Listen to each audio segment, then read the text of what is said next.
Pero may dredging team daw ang NNIC dyan sa hindi pala gobyerno to. Pribado ang gumagawa. Ay, buti pa pribado, may ginagawa. RH15, Giselle Ricafort. Come in, Giselle!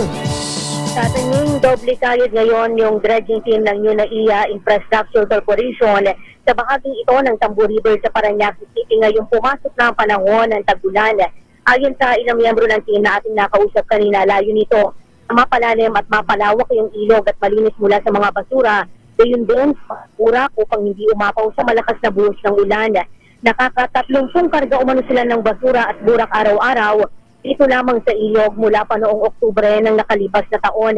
Sabi ng NNIC may higit 162,000 metriko tonelada ng waste at silt yung kanilang naalis sa mga waterways sa paligid ng paliparan hanggang noon lamang Abril.